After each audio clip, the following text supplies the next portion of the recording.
Hello అందరికీ welcome back to Anu KR vlogs. నేను మీ అనురాధ. ఈరోజటి రెసిపీ వచ్చేసి ఒకే ఒక్క కప్పు రవ్వతో మంచి హెల్తీ బ్రేక్ఫాస్ట్ రెసిపీని మీతో షేర్ చేసుకోబోతున్నాను. ఇంకా నా ఛానల్ని ఎవరైనా సబ్స్క్రైబ్ చేసుకొని వాళ్ళు ఉంటే సబ్స్క్రైబ్ చేసుకోండి. ముందుగా ఒక మిక్సింగ్ బౌల్ని తీసుకొని అందులోకి ఒక కప్పు వరకు మనం రవ్వ వేసుకోవాలి. ఉప్మా చేసుకుంటాం కదా, ఆ రవ్వని వేసుకొని ఒక కప్పు వరకు చిక్కటి మజ్జిగని యాడ్ చేసుకొని ఒక పావు కప్పు వరకు వాటర్ని యాడ్ చేసుకొని మొత్తం అంతటిని ఒక్కసారి మిక్స్ చేసేసుకొని మూతని కవర్ చేసుకొని ఒక 15 మినిట్స్ పాటు పక్కన ఉంచాలి.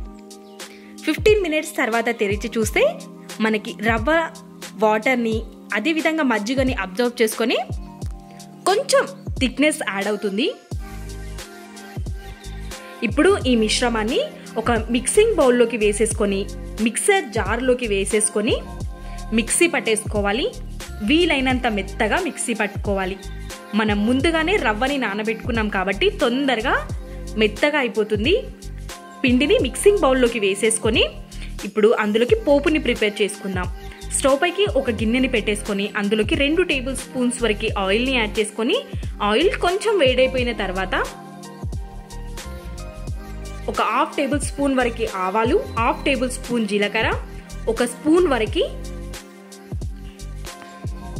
మినప్పప్పుని యాడ్ చేసుకొని ముందుగా వీటిని వేయించుకోవాలి. ఇప్పుడు ఒక హాఫ్ టేబుల్ స్పూన్ వరకు అల్లం తరుగు, వెల్లుల్లి తరుగుని యాడ్ చేసేసుకొని ఇవి కూడా ఫ్రై అయిపోయిన తర్వాత ఒక పెద్ద సైజ్ ఆనియన్ తరుగుని కూడా యాడ్ చేసుకుంటే చాలా బాగుంటుంది టేస్ట్ అనేది.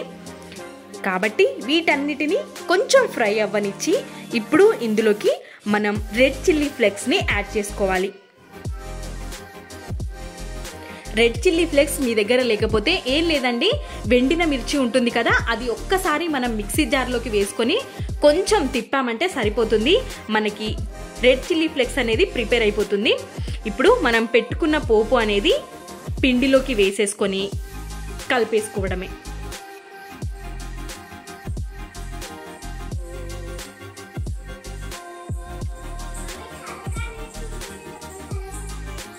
ఇప్పుడు ఇందులోకి రుచికి సరిపడా సాల్ట్, కొంచెం ఒక పావు స్పూన్ వరకు పసుపుని యాడ్ చేసుకుంటే మంచి కలర్ వస్తుంది.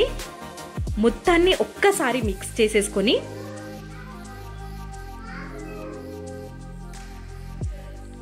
ఒక చిటికెడు మాత్రమే వంట సోడాని యాడ్ చేసుకోవాలి. మనకి పిండి అనేది ఈ కన్సిస్టెన్సీలో ఉంటే సరిపోతుంది.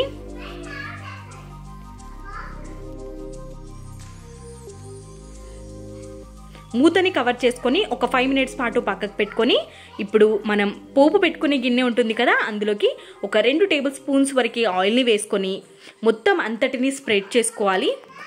ఆయిల్ కొంచెం వేడైపోయిన తర్వాత మనం ముందుగా కలిపి పెట్టుకున్న పిండిని ఒక 2-3 గరిటెల వరకు యాడ్ చేసుకోవాలి.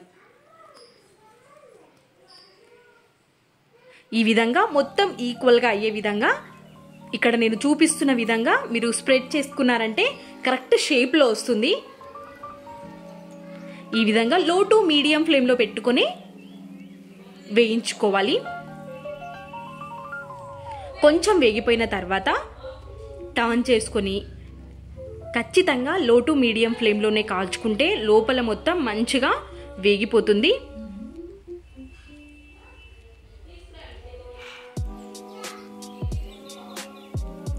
ఇక్కడ చూసారా బన్ దోశ ఎంత మంచిగా ఉందో, చూస్తుంటేనే నోట్లో వాటర్ ఊరుతుంది కదా.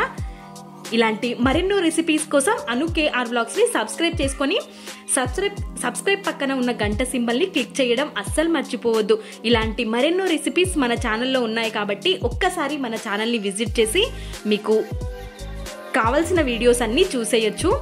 మీకు ఈ వీడియో కనుక నచ్చినట్టయితే లైక్ చేయడం అస్సలు మర్చిపోవద్దు. మీ వాల్యుబుల్ కమెంట్ని మీకు ఎలా కుదిరిందో కమెంట్ సెక్షన్లో నాతో షేర్ చేసుకోవడం అస్సలు మర్చిపోవద్దు. Thanks for watching.